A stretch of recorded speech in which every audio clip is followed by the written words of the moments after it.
Os agradezco vuestra disponibilidad para el cambio, porque justamente los miércoles es el día que coincidía con las clases en la universidad y era imposible estar en dos lugares al mismo tiempo. Y además tenía muchas ganas de tener la oportunidad de compartir con vosotros un caso donde, aunque el subtítulo es Cuando todo es lo que parece, ya veréis que para todo el mundo no fue así. Con lo cual es una cosa interesante, es un caso real, está todo modificado prácticamente para que no se pueda identificar, porque fue además un caso que nació aquí, en Barcelona, pero se trasladó, como ya os comentaré, por razones del propio desarrollo, y finalmente tuvo también una sentencia en la propia audiencia, que fue también bastante interesante, y por tanto voy a ver si os puedo comentar un poquito todas las vicisitudes de este tema. Naturalmente, cualquier pregunta, cualquier cuestión, cualquier interrupción, aunque me han advertido que no sois de preguntar mucho, pero si hoy se cambiara esa dinámica, bienvenida sea, porque vamos a hablar de un caso real y vamos a hablar de una intervención real. Yo tuve la suerte de intervenir como supervisor y, por tanto, llevé directamente prácticamente el caso. Fijaos, vamos a empezar, ¿sí? Es un matrimonio feliz, que se casan, un profesor de gimnasia y Marta, recepcionista, tienen su único hijo, Miguel, y al principio pues todo funciona bien, e incluso cuando llega el momento de la separación, también se separan bien. Se produce una separación de mutuo acuerdo, en la cual la guarda es para la madre, se producen contactos paternos, de fin de semana alternos, vacaciones a partes iguales, todo funciona muy bien hasta que llega un momento donde se rompe esta situación, y es cuando el papá, cuando Juan conoce una nueva pareja y se traslada de Barcelona a Castellón. Nos vamos a 3 horas de viaje. Ese hecho no es tan poco trascendente. En el ámbito de familias se podría haber visto de una forma muy habitual que se den estos cambios, se reconfiguran. Aquí fijaos que tampoco había que reconfigurar demasiado, porque ya teníamos una situación donde no había una guarda compartida, donde había una guarda exclusiva por parte de la madre, teníamos 3 horas de traslado, parecía que a priori no iba a haber demasiado problema, pero se produjo un problema importantísimo. Un problema porque a partir de ese momento, donde el papá recogía el viernes, se llevaba a su hijo y lo retornaba el domingo, en una de estas situaciones de vuelta, Marta habla con su hijo y llega a la conclusión de que se están dando tocamientos, de que se están dando acciones sexuales, abusivas, que no son normales, que ella entiende que son absolutamente motivo de una situación de denuncia. Y por tanto interpone la denuncia con la correspondiente, tal vez ahora no es tan habitual, pero en aquel momento todavía sí. En cuanto se interpuso la denuncia, se produjo una suspensión del régimen de visitas. Fijaos, tenemos un padre que, después de haber estado durante un cierto tiempo sin ningún tipo de problema, se produce una denuncia, se produce una valoración inicial por parte del juez y entiende que a partir de esta situación es mejor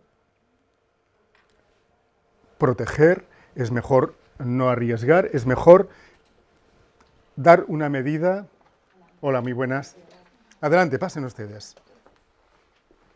Una medida de protección. Vamos a suspender este régimen de visitas a ver exactamente qué es lo que pasa. ¿De acuerdo? Fijaos, estamos en septiembre de 2016.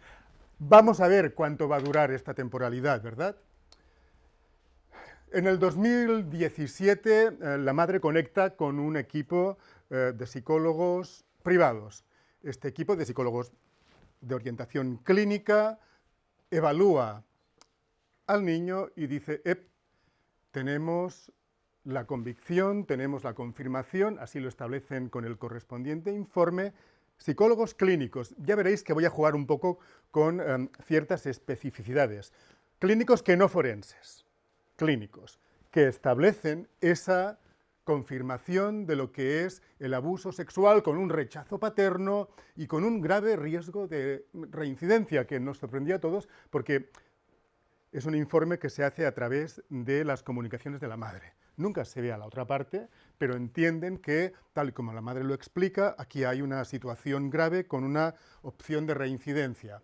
Curiosamente, primero, el equipo hospitalario, aquí en Barcelona, la UFAM, que debe ser ya conocida por muchos de vosotros, realizan una evaluación donde no aprecian, donde no obtienen señales de ningún tipo de abuso y tampoco hay un relato consistente. Ustedes dirán, bueno, José Ramón, es que no había señales, era normal, porque estamos hablando no de una situación no con penetración, no de una situación lesiva, estamos hablando de unos tocamientos que sabemos que es esa situación suficientemente dañosa para el desarrollo de un niño, pero que a nivel de señales físicas, médico-forenses, van a ser mínimas. No obstante, también desde la propia UFAM avanzan, que el relato es un relato que no es, ellos llaman como un relato que no es consistente, un relato que no permite poder establecer esa valoración inicial de que efectivamente se están dando unos hechos de tal gravedad.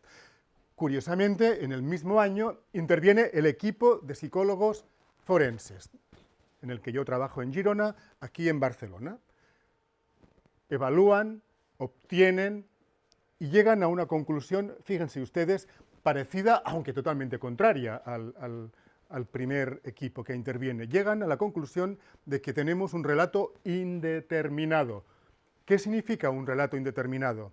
Significa que hay alguna cosa que se está refiriendo, pero que parece que no tenemos las suficientes indicaciones, la suficiente calidad como para poder realizar un ejercicio sumamente complicado, si ustedes se dan cuenta, desde el ámbito psicológico forense, que es, evaluamos a un niño, no hemos estado durante todo el tiempo de su desarrollo, no hemos estado durante todo el tiempo donde se pudieran dar ciertas situaciones y en cambio vamos a validar una situación de abuso o vamos a no validar. Fíjense ustedes que es un ejercicio, ya les anticipo que es complicado y donde se tienen que, entienden ustedes, tener muchas garantías. Tenemos que ser muy cuidadosos. Partimos de la base, y ustedes me entenderán, de que tan grave es dejar sin protección a un niño ante una situación abusiva, como anteponer una situación que no haya ocurrido, ¿no? ¿Entienden ustedes? Primero, ya no por la propia separación, con respecto a la figura paterna, sino por intentar que alguien que no haya pasado por una situación de victimización acabe creyéndose tal victimización. Muy buenas. Muy buenas. ¿Y saben ustedes por qué eso es gravísimo? Porque esto ya ha pasado históricamente otras veces, y lo que sí que sabemos es que, aunque no se haya dado esa situación real, si se va promoviendo, si se va de alguna manera repitiendo ese mensaje de has sido objeto de un abuso, podemos obtener la misma sintomatología o parecida como si efectivamente se hubiera dado ese abuso. Con lo cual, ven ustedes qué cautelosos tenemos que ser a la hora de evaluar estas situaciones. Fíjense, tenemos un equipo hospitalario, tenemos un equipo forense, tenemos un equipo clínico. No vamos a jugar como si esto fuera un partido de fútbol, no es 2-1, pero sí que es cierto que solamente con que un equipo lo haya confirmado ya tenemos que tener suficiente precaución para pensar, bueno, alerta, alerta, tal vez algo haya pasado.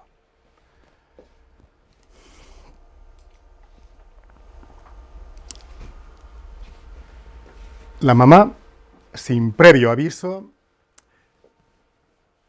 en ese mismo año, hacia el último trimestre, hacia septiembre, se traslada a Madrid. Decide irse a Madrid, tiene una nueva pareja que también es de esa región y entonces deciden irse para allá. ¿Qué es lo primero que hace la mamá?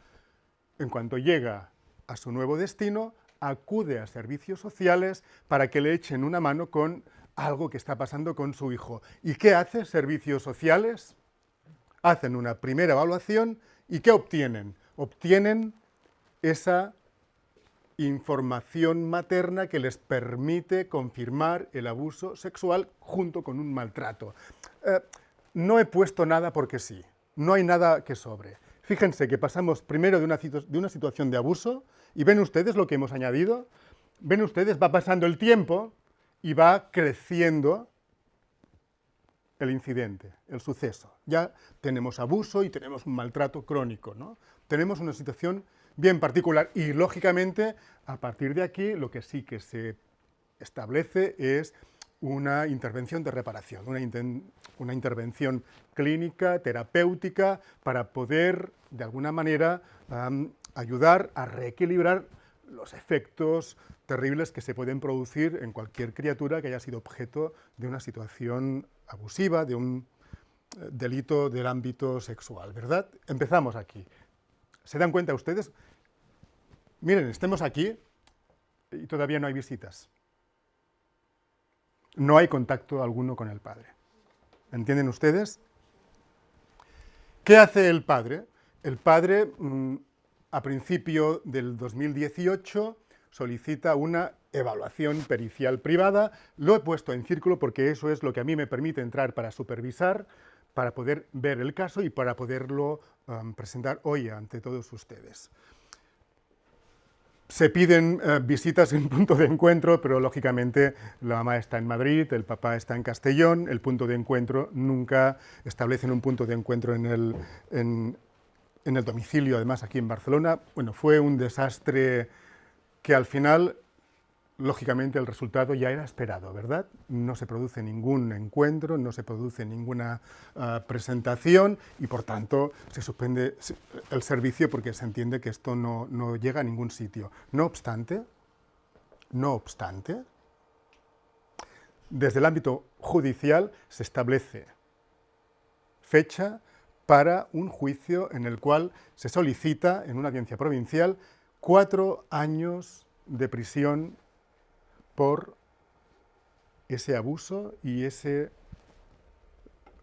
situación de maltrato. Ven ustedes, de golpe tenemos un señor, un papá que dice, me veo ante una situación absolutamente complicada, y el padre, lógicamente, no hace falta que ustedes se lo puedan imaginar, en todo momento él refiere que en ningún momento se ha producido ningún tipo de tocamiento, que no acaba de entender tampoco cómo se ha llegado hasta esa sospecha, pero que de alguna manera lo que él necesita es, por un lado, eliminar esa duda y, por otro lado, restituir la relación con su hijo. Ven ustedes que aquí tenemos una situación muy interesante y como la conocemos y es un caso real, la quiero compartir con ustedes para que resuelvan ciertas dudas. Bueno, lógicamente aquí es donde si tenemos que intervenir a nivel forense, yo lo siento, pero o tenemos una formación ultra especializada, o tenemos un máster, o estamos en un ámbito formativo, fíjense ustedes, dentro de poco ya les advierto, porque desde el Consejo General de Psicología se está hablando, se está discutiendo del tema, no solo por la acreditación forense, sino porque dentro de un cierto tiempo la intención es que este tipo de decisiones tan trascendentes, este tipo de intervenciones tan especializadas, no puedan ser llevadas a cabo por nadie que no tenga la formación especializada.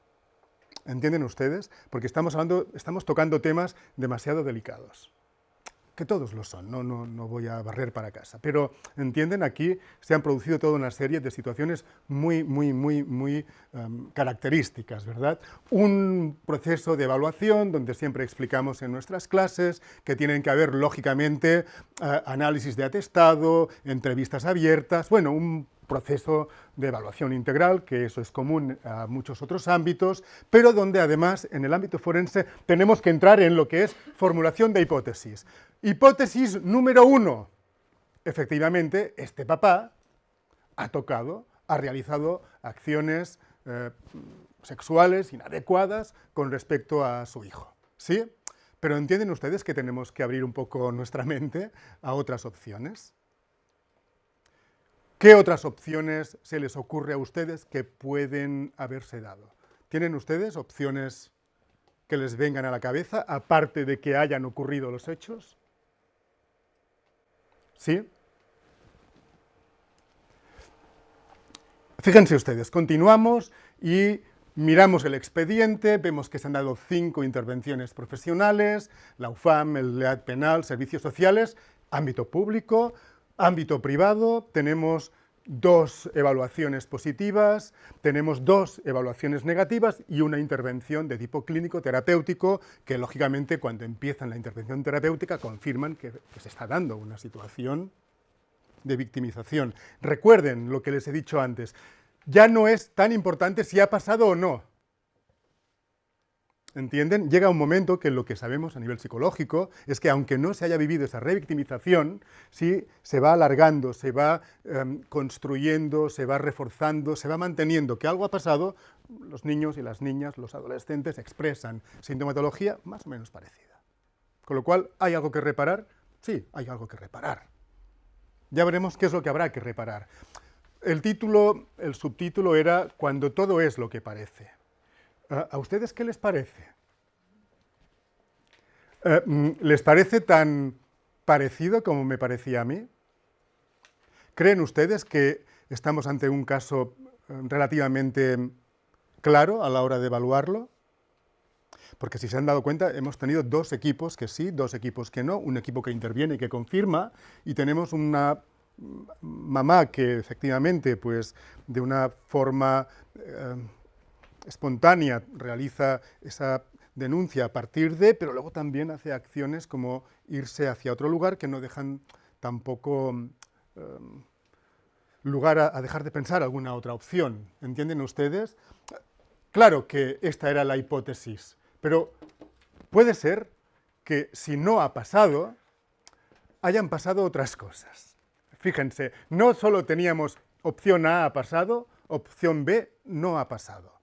Puede ser que la opción B la tengamos que ramificar, ¿verdad? Puede ser que, efectivamente, sea un abuso falso, pero que haya sido, ven ustedes, malintencionado.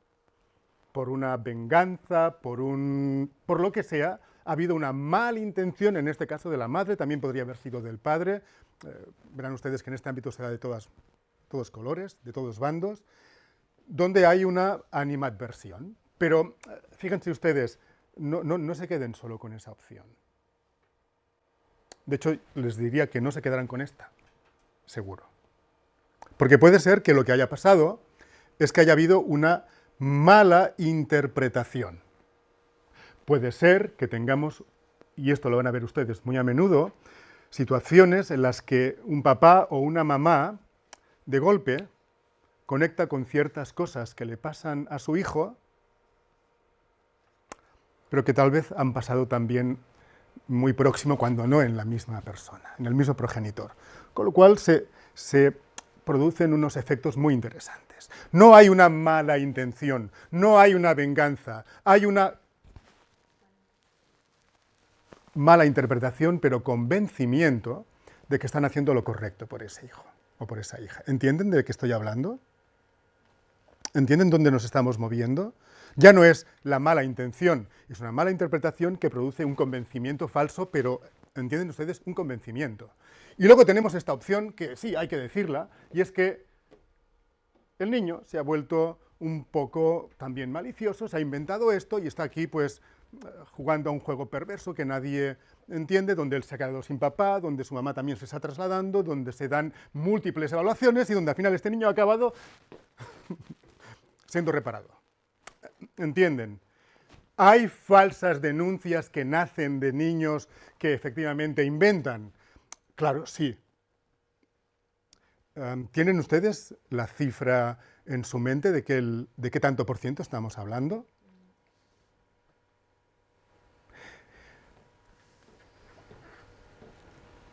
¿50%?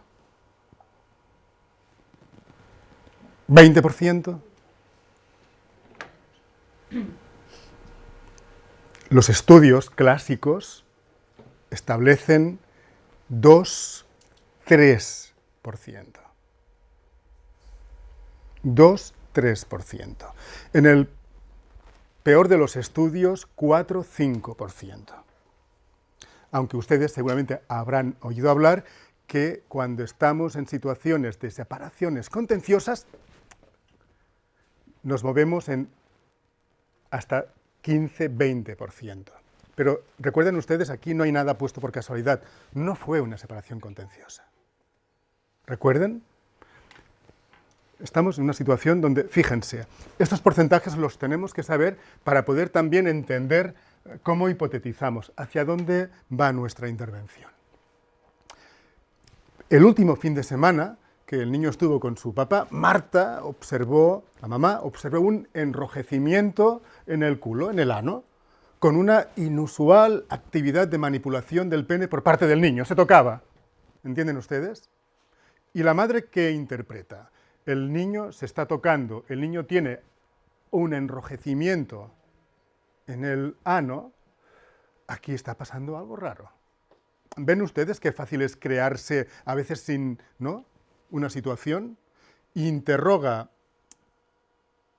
sobre esa posible actividad sexual con el papá te toca, papá te pone el dedo, y en ese momento, papá me toca aquí y me dice que no te diga nada. ¿Ven ustedes la bomba atómica? Dime. Porque ¿qué edad tiene aquí el hijo? 8 o 9 años, sí. ¿Qué crees? ¿Qué te dice tu sentido común? A ver, puede ser que realmente el niño se esté tocando porque es algo que pueden hacer los niños. Por etapa. Por etapa, ¿Se dan cuenta de que estamos justo en una etapa donde la curiosidad, ¿no?, en este caso no es que mató al gato, sino que la curiosidad aquí fue algo que inició una sospecha, que un niño pueda tener un enrojecimiento en sus partes, ¿entienden? Quizá el papá le dice que no le diga nada a la mamá para que no cree esa mala interpretación de la madre hacia... Claro, muy buena opción. Igual el papá piensa, Dios mío, no le digas nada, no vamos aquí a ver si aún va a aparecer aquí cualquier cosa, ¿no? Que tampoco igual es un padre malicioso, sino un padre que no vamos a hacer sufrir a tu madre por nada, que no ha pasado nada, por favor. Bueno, al final pasó. Al final pasó. Sí, el papá se queda sin hijo y el hijo se queda sin papá. La mamá inicia una absoluta carrera por proteger y por entender qué está pasando a su hijo, y naturalmente lo que ustedes ya se pueden imaginar y advertir es que la mamá solo ve un diagnóstico, la mamá solo ve una valoración, la mamá no sopesa. Vamos a ser honestos, esto es lo que suelen hacer todos los papás y todas las mamás, ¿verdad? Cuando ellos se encuentran, hola, no se preocupe. Cuando se encuentran en una situación como esta, normalmente aquellos profesionales que les confirman son los profesionales que toman confianza. Y los que no confirman son los que no lo han hecho bien. Entienden que es un sesgo que nos pasaría a cualquiera de nosotros. Tenemos que ser comprensivos desde esta posición profesional como psicólogos, ¿no? Y bueno, esto es lo que ocurre. Sabemos que pueden haber pasado muchas cosas, nosotros hemos estudiado y conocemos el fenómeno de la sugestionabilidad, donde efectivamente puede ser que las cosas se digan, luego se desproporcionen, luego se sugestionen y luego se conviertan y se construyan en cosas que no son, ¿verdad? Sabemos que el tipo de pregunta, ¿cómo preguntó la mamá a su hijo? A ver, ¿los papás tienen un manual para saber preguntar por abusos? No. Entonces, vamos a pensar que el papá, que la mamá, en este caso la mamá, supo preguntar bien. Los papás es muy difícil. Eso nos puede dar una idea, ¿no? Tal vez hay que educar a los papás, tal vez hay que iniciar educación con los papás en las escuelas de papás, de padres, donde no solamente se hable de educación sexual, a partir de esta edad el niño se toca, sino educación sexual, cuidado, si en algún momento tenéis alguna sospecha, cómo os posicionáis delante de vuestro hijo. Porque una posición u otra, ya sé que dirás, pero José Ramón es su hijo, ya, pero una posición u otra es importante.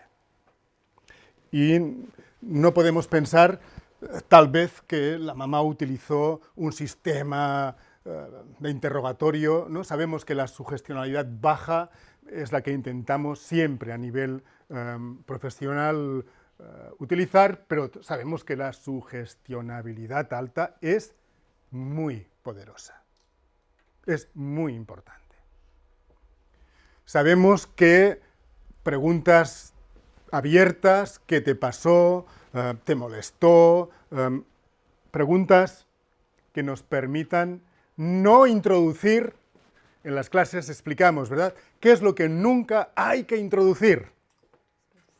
Verbos. No hay que introducir verbos. ¿Te tocó? ¿Te chupó? ¿Te metió? ¿Entienden ustedes? El verbo es acción y la acción es delito. ¿O no? ¿Entienden? Cuidado con los verbos que utilizamos. Lógicamente tampoco hay que introducir nombres, ¿no? Porque si ustedes se dan cuenta, cogemos un verbo, cogemos un nombre y ya tenemos un crimen y un criminal. Con lo cual, esas situaciones que forman parte de esa formación específica que nosotros podemos repetir, podemos conocer, es lo que tenemos que intentar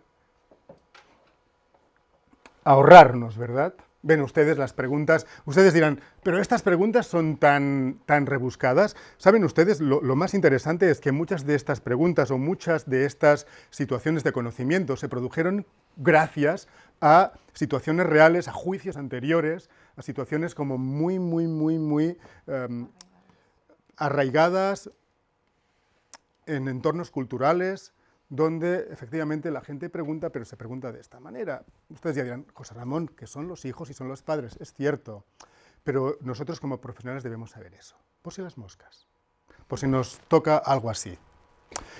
¿Y saben por qué les digo eso? Porque, fíjense ustedes, no es ahora por hacer, pero el caso fue exactamente así. 4 equipos públicos, servicios sociales, ¿qué hace? Confirma abuso. Equipo de hospitalario, no confirma abuso. Equipo específico forense, donde la prudencia debe exigirse aún con mayor intensidad, tampoco valida el abuso.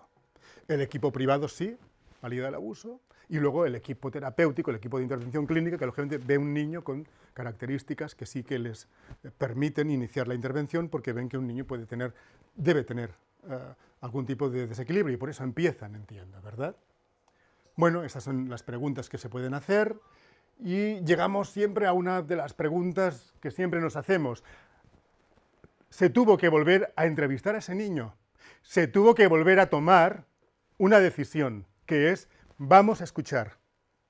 El tribunal validó y el tribunal dio permiso, la madre se negó en principio, a que efectivamente este equipo de psicólogos pudiera intervenir, aunque recomendación del abogado y aunque a nivel privado, que pudieran efectivamente volver, ¿qué dirán ustedes? Volver a preguntar, volver a interrogar. Fíjense de qué estamos hablando ya, ¿eh? Luego queremos ahorrarnos las revictimizaciones.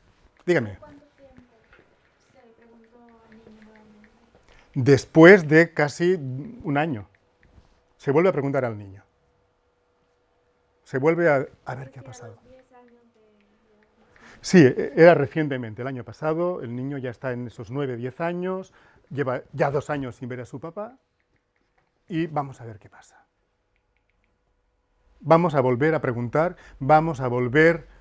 ¿Entienden ustedes que cualquier tipo de nueva entrevista va a ser revictimizante? Eso debemos ser conscientes, debemos ser totalmente conscientes. Si alguien dice, no, es que vamos a hacer una entrevista, pero no lo vamos a revictimizar. Mire, por favor, vamos a hacerlo lo menor posible, ya lo sabemos, pero no seamos ingenuos. ¿Sí? Y además, la entrevista se graba, por si las moscas. Sabemos que tenemos diferentes modelos. Este es el que ahora está de moda, ¿verdad? La entrevista cognitiva, una síntesis de la entrevista cognitiva mejorada y del protocolo de Michael Lamb, que es un protocolo que lo que intenta es ser muy respetuoso, donde se dan una serie de reglas, donde se dan preguntas abiertas y donde se intenta que la información puede ser justo la que se pueda dar. Antes, este equipo hace una entrevista con la mamá, explica que nunca antes se habían dado problemas en el ámbito de la esfera sexual de este papá, explica que ella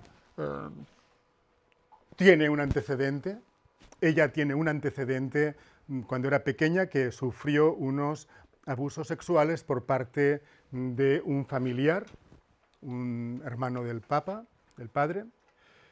Ella explica que ha estado durante un cierto tiempo con diversas y con continuos cambios de parejas sentimentales, que ha tenido frecuentes conflictos con sus compañeros, una cierta inestabilidad laboral, que siempre ha tenido problemas de tipo ansioso-depresivo y que hay algo que ella tiene clarísimo. Uno, que el papá ha sido un abusador, aunque nunca antes hubiera habido ningún indicador de nada. Su hijo dice la verdad. Su hijo no miente. Su hijo tenía un indicador, tenía un enrojecimiento en el ano. Entonces, eso es indubitable. Y dos, los servicios públicos que anteriormente UFAM y EAT evaluaron, en realidad no fueron tan objetivos. En realidad la estaban perjudicando. Por eso no valoraron algo que sí que fue valorado por su psicóloga, su equipo de psicólogos privados, y algo que luego en servicios sociales también llegaron a la conclusión de que se había producido esta situación. Muy bien. ¿Ven ustedes? ¿Anticipan, huelen el perfil psicológico de esta mamá? ¿Sí? ¿Se atreven ustedes a hacer alguna suposición? ¿Alguna hipótesis? ¿Qué pasa con la nueva pareja? O sea, porque si... Mira, le voy a responder al final. ¿Me permite que le responda al final? Porque además, como tuvimos la opción de vivir en vivo y en directo pues se lo puedo decir porque además le va a hacer gracia lo que pasó con la pareja actual de la mamá. Cierto. Literalmente, ¿eh? Literalmente. Huyó porque había cosas que... Pero este esquema inicial, ¿les suena a ustedes algún tipo de perfil? ¿Ven ustedes esta continua sensación de inflexibilidad y esa absoluta idea de que un equipo público, que ni una cosa ni otra, va a perjudicar voluntariamente a una persona del ámbito privado? ¿Entienden? Los equipos públicos no hacen eso. Solo les faltaría. ¿Entienden ustedes? ¿Ven ustedes esa inestabilidad? ¿Ven ustedes estos cambios continuos de pareja? ¿Ven ustedes estas continuas situaciones de problemas en el trabajo? ¿Les suena algo a ustedes? No me lo digan. Se lo queden ustedes. Pero ven hacia dónde vamos. ¿Ven ustedes cuando todo es lo que parece? ¿Ven ustedes cuando todo es lo que parece? Pero bueno, es igual. Vamos a donde tenemos que ir. 9 años. Se entrevista a Miguel, el niño. Relaciones muy mal con mi papá. Siempre muy mal. Explícanos algo. No, pero muy mal. Algo concreto de muy mal. No, muy mal. Un día que fue muy mal, no, muy mal. Un día que fue menos mal, no, todos los días eran malos. ¿Algún recuerdo positivo? Esas preguntas truco que tenemos los psicólogos, ¿no? Dime algo bueno de tu papá. No hay nada bueno. ¿Entienden ustedes que nada bueno es como un poco... ¿no? Hasta el más malo tiene algo bueno. ¿Sí? Hasta el más malo tiene algo bueno. Cansancio, negativa, agobio, revictimización, ¿no? Volver a explicar lo que le ha pasado. Mi papá me toca el pene. Él aún lo decía en catalán, me toca el penis. Todavía el acento madrileño no había hecho efecto. Pero bueno, el pene. Él decía el penis. Con las manos. ¿Con qué se toca? Es que, ¿entienden ustedes? Me toca el pene con las manos. Me hacía mucho daño. Era siempre así. Este es un discurso duro, ¿eh? Porque se asocia una acción y una consecuencia, ¿eh? Es un abuso y es un daño. Estamos hablando de un niño que anticipa el daño, que siempre, un daño crónico y una situación donde el papá le tocaba. Claro, cuando empezamos, ¿no?, con nuestro set de entrevista forense, vamos a ver, la primera vez, no me acuerdo. La última vez, no me acuerdo. ¿Alguna vez que te acuerdes? No me acuerdo de ninguna vez en concreto. ¿Por qué? Porque siempre era así. ¿Sí? Y aquí ustedes tienen que empezar a recoger sus conocimientos teóricos y ver qué puede estar pasando, porque tenemos aquí diferentes opciones. ¿Entienden ustedes? Diferentes opciones. Tampoco se detectan secuelas clínicas, no es un niño que está bien adaptado a la escuela, que no tiene problemas de insomnio, que no tiene problemas de apetito, que no tiene problemas de relación social. Es un niño bien adaptado, un niño funcional, un niño que sí que tiene una idea clarísima, y es que su mamá es la mejor del mundo y le está protegiendo, y que su papá es el peor del mundo y del que hay que intentar huir. Todo lo demás funciona bien. Hay una concordancia absoluta con el discurso materno, y en un momento dado, esto que hacen los niños, a veces, ¿te crees que lo...? ¿No? Sorpresa. Y va el niño y dice, si el juez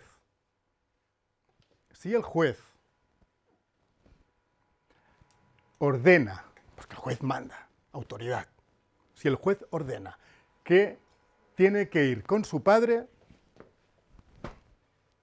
tendré que ir. ¿Entienden ustedes? Qué interesante, ¿no? Esa parte de los niños que, si el juez lo ordena, pues claro, lo ordena el juez. ¿Qué va a hacer él? Él no manda, tendrá que ir.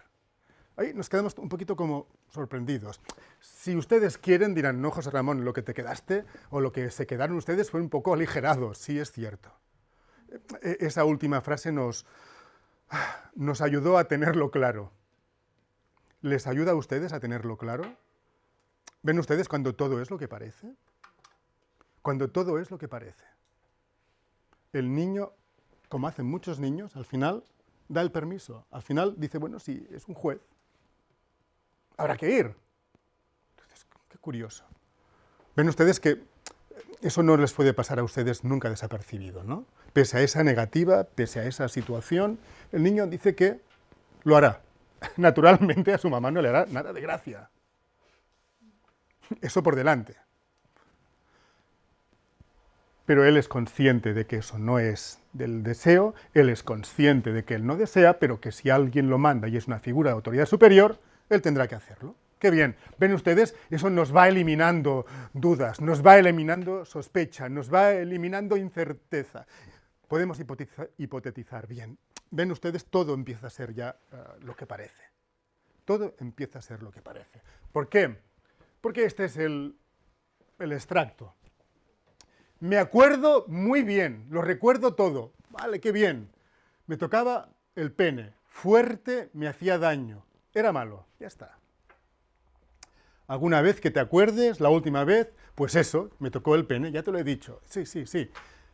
¿Recuerdas cuándo fue? No me acuerdo. ¿En qué lugar? No lo sé, ya te he dicho que me tocaba y me hacía daño. Ya está bien, ¿no? El niño estaba cansado, el niño ya está...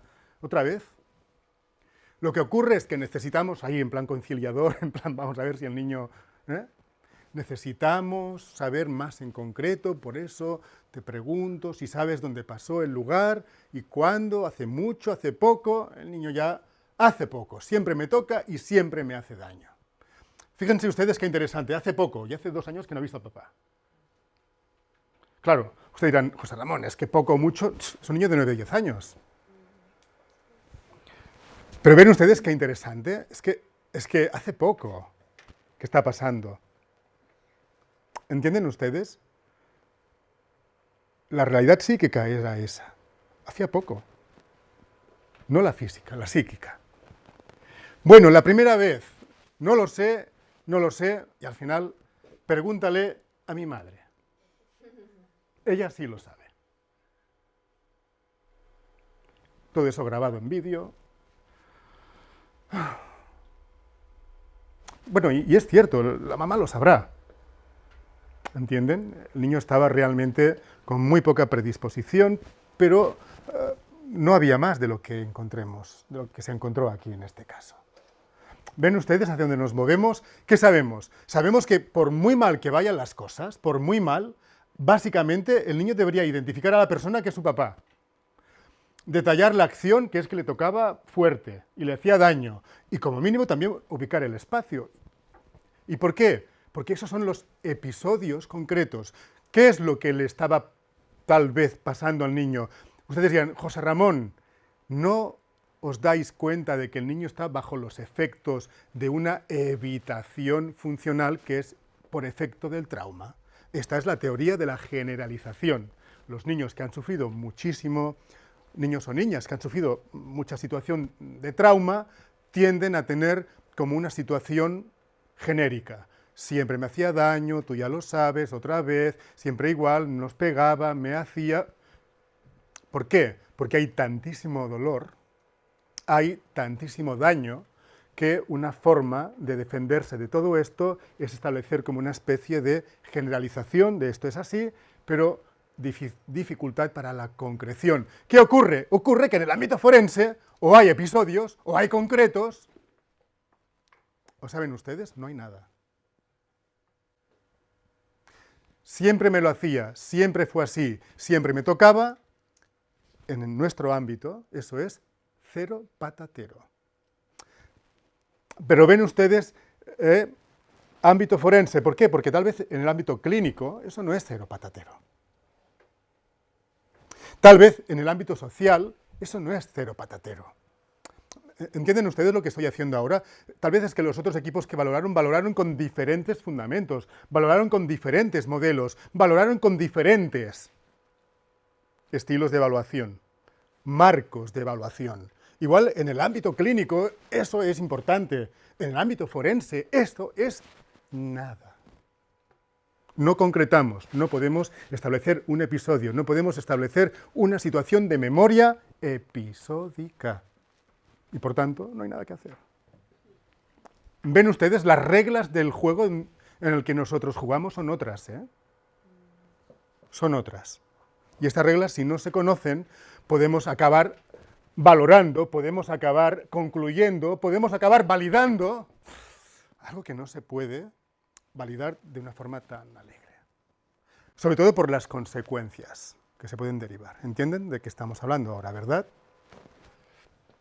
Es lo que les digo. No. Si no tenemos una buena formación, no podemos evaluar de oído, no podemos opinar, o tenemos un fundamento, o tenemos un argumento, o tenemos algo en base a evidencia científica, o cuidado, ¿eh?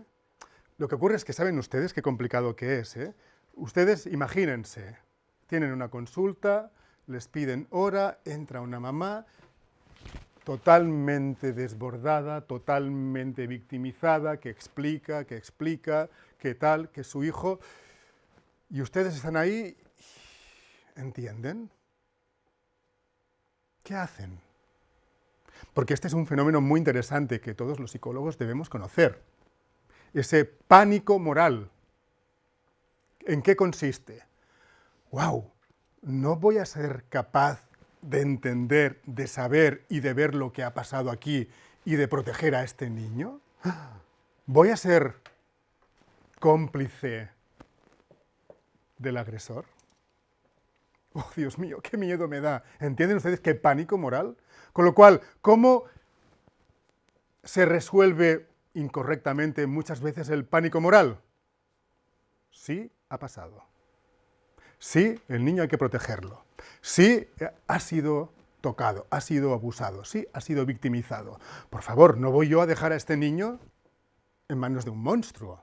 ¿Entienden ustedes el fenómeno del que les estoy hablando? Ese pánico moral que hace que utilicemos justo lo contrario de lo que se establece en el ámbito jurídico. El indubio pro reo, sin querer lo cambiamos en indubio pro niño.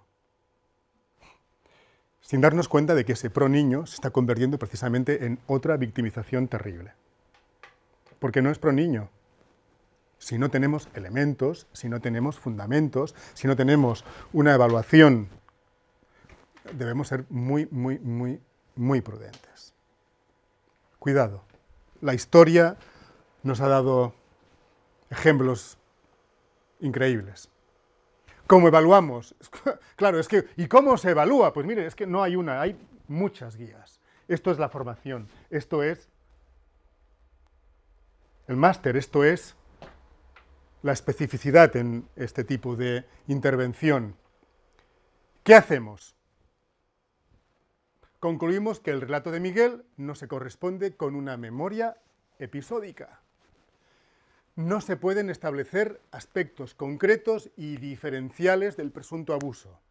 El relato es compatible con una memoria semántica, una memoria verbal de tipo esquemático, sin riqueza de detalles y sin especificidad. No hace falta que digamos nada más. Saben ustedes lo que estamos diciendo, ¿verdad? No hay nada. Puede ser más falso que verdad. No tenemos, por tanto, la opción de poder validar el relato. Y por tanto, viendo lo que hemos visto, sabiendo cómo se originó, esa opción de eliminar, esa opción de descartar la sugestión, o fíjense ustedes, vamos a hacer, ¿ven ustedes? O la autosugestión, ese 1, 2, 3% de niños, no se puede descartar. Esa es la única valoración a la que se puede llegar con esto. ¿Y saben ustedes cuál fue lo más increíble? Que tuvimos todos la sensación de que siempre fue así. De que nunca hubo más, ni más ni menos, pero siempre hubo eso. Muy bien. No podemos caer en ese pánico moral, no podemos caer en esa voluntad de salvar. No somos salvadores, aunque tal vez personalmente lo podamos ser, pero profesionalmente no podemos serlo. ¿Sí? ¿Son ustedes salvadores? ¿Un poquito? A los psicólogos siempre se nos anticipa. ¿Ven ustedes hacia dónde vamos llegando? ¿Ven ustedes? Vamos a evaluar, es un niño competente, tiene 9, 10 años, perfectamente bien a nivel cognitivo, atención, memoria, se desarrolla en el colegio, no hay ninguna disfunción, no hay ninguna anomalía, no hay ninguna sospecha de trastorno mental, no hay nada que nos haga pensar que no estamos ante un niño competente. Pero esa es la primera pregunta que nos tenemos que hacer. A ver si vamos a decir no hay, y lo que no hay es todavía posibilidad, competencia, un efecto traumático tan grave que no nos permite poder obtener ese relato, seamos cautos. No, no, estamos tranquilos. Tenemos un niño perfectamente competente que no obstante llega hasta donde llega. Tenemos un niño que siempre, constantemente, ha dicho lo que ha dicho. Siempre dice lo mismo. Mi papá me toca el pene, me hace daño. Siempre es así, con fuerza. Esa es la variante. ¿El niño siempre dice lo mismo? Sí. Esa hipótesis es muy interesante, porque si el niño va cambiando las versiones, no podemos desconsiderarlo. Pero, ¿tenemos un recuerdo original? Miren, tal como se sucedió la revelación, tal y como se dio esa coincidencia, además absoluta, con la declaración de la mamá, vamos a pensar que ese recuerdo original no es tan clarísimo que lo podamos mantener. Tal vez, más que un recuerdo original, lo que hay es un recuerdo condicionado, un recuerdo contaminado, un recuerdo que justamente coincide al 100% con una mamá que entendemos que está en una situación poco objetiva, como se puede presumir para cualquier mamá. Por favor, no vamos a ser más papistas que el Papa, ¿eh?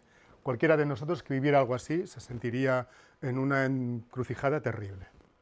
Podemos validar la credibilidad narrativa, podemos establecer que un relato esquemático, sin detalle lineal, es producto de una experiencia traumática. Miren, no. Lo siento, pero no. No podemos validarlo. en nuestro ámbito, eso no es validable. ¿Por qué? Bueno, porque sabemos que se corresponde exactamente con el esquema de una memoria semántica, léase una memoria fabricada o autofabricada. Pero entienden, sea como sea, no es una memoria sensorial, no es una memoria perceptiva, ni tan solo hay muchos elementos idiosincráticos, me hace daño. No hay mucho más. Por tanto, no tenemos opciones de poder pensar que hay un origen vívido, que hay un origen experienciado en un relato tan esquemático, en un relato tan simple, en un relato tan lineal, que sería perfectamente compatible con eso, ¿no?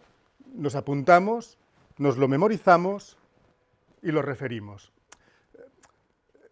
Los abusos son mucho más complejos. ¿Entienden? No podemos pensar que es tan simple, ¿no? Estamos hablando de un fenómeno mucho más complicado, donde antes de un tocamiento hay otras cosas, pueden haber... Aquí nos encontramos con una memoria que no podemos validarla. Y lógicamente vemos que nosotros no encontramos, el niño está haciendo terapia, sí, pero es un niño que funciona perfectamente bien en la escuela, que funciona perfectamente bien en su rutina. Ustedes dirán, José Ramón funciona bien porque está haciendo terapia, vale, sí, el pez que se muerde la cola. Pero sea como sea, nosotros no obtenemos ninguna evidencia clínica, no obtenemos ninguna evidencia sintomatológica, no obtenemos lo que se llama, lo que ustedes habrán oído como huella psíquica, ¿sí? Ha pasado algo y tenemos una huella que nos hace pensar, mira, igual no lo dice, pero aquí ha pasado algo, no tenemos esa huella, no hay ese daño ni esa secuela.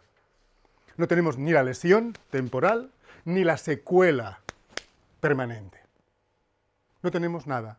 Tenemos un niño competente, tenemos un niño que siempre dice lo mismo, pero que lo que dice no es validable.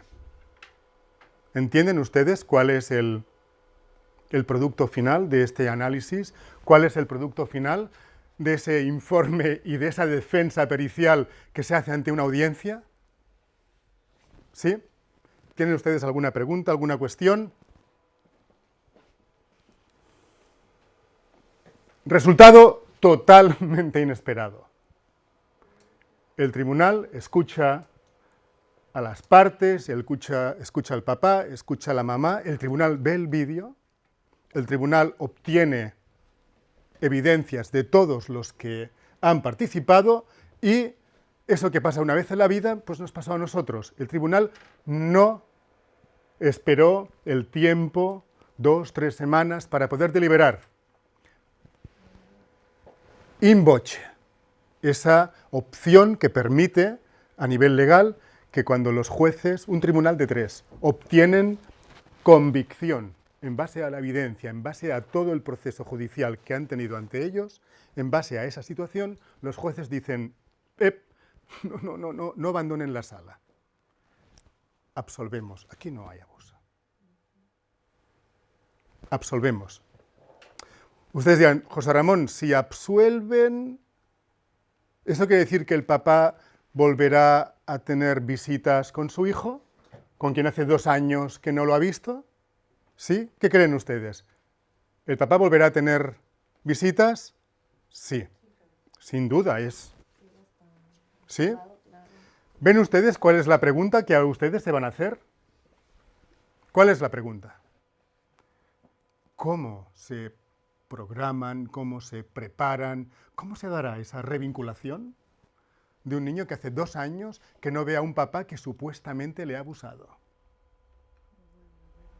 ¿Entienden la jugada? La pregunta tuya, la pareja de la mamá, cuando vio todo lo que se iba desarrollando en el juicio oral y tuvo opción de escucharlo todo, se fue. Como ha dicho la compañera, huyó.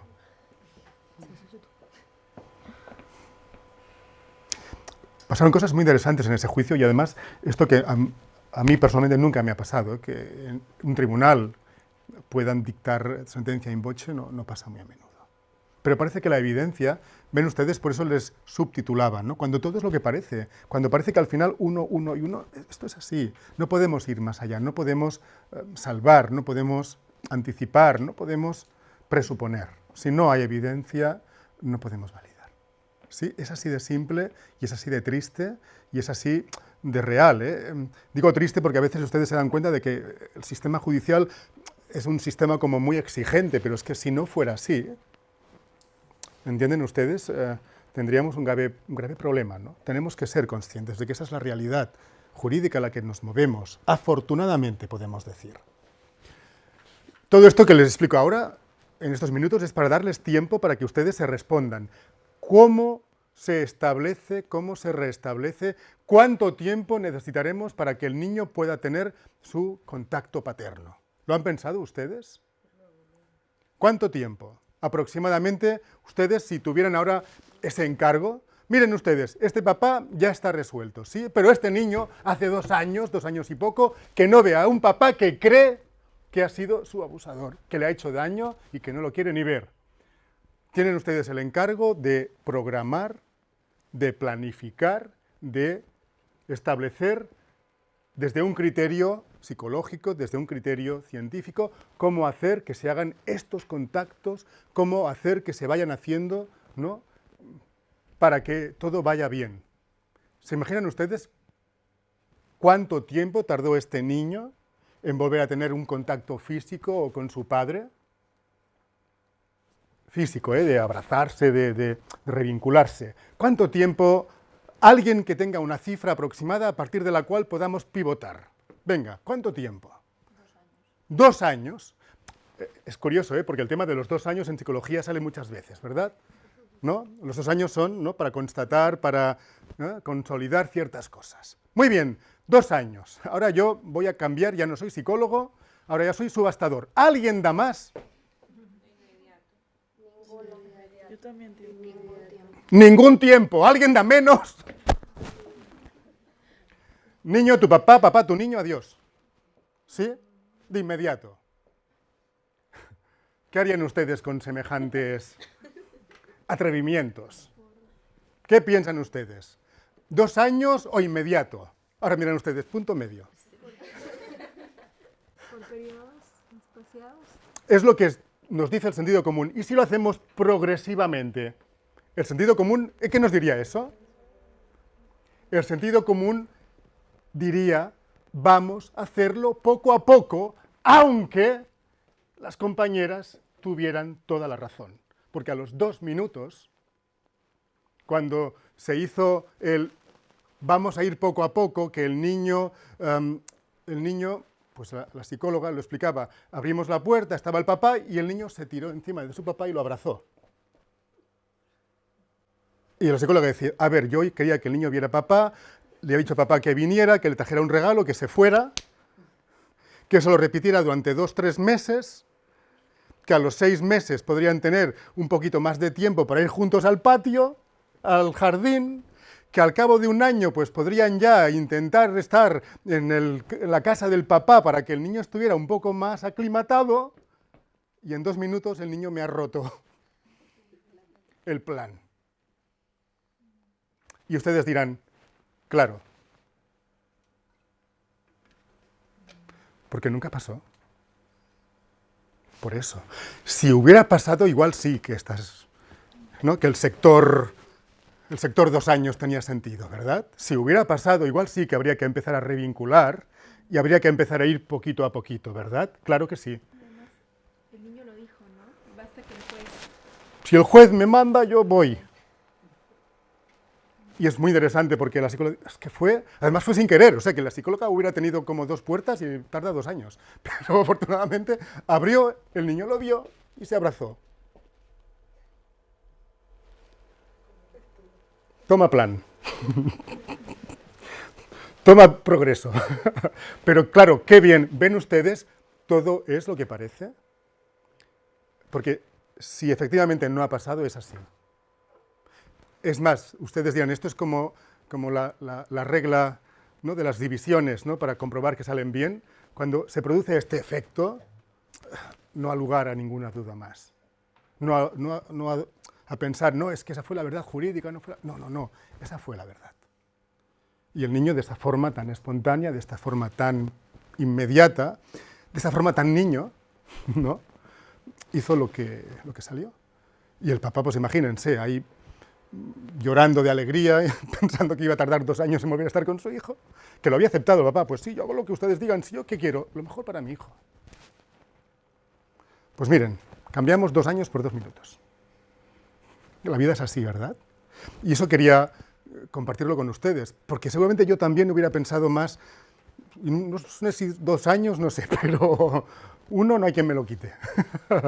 Y a veces la experiencia, la evidencia, la realidad, dicen, uff, 2 minutos, no hay más. Porque no pasó, es que esa fue la clave, ¿no? Porque realmente no pasó. Si hubiera pasado, otra cosa sería.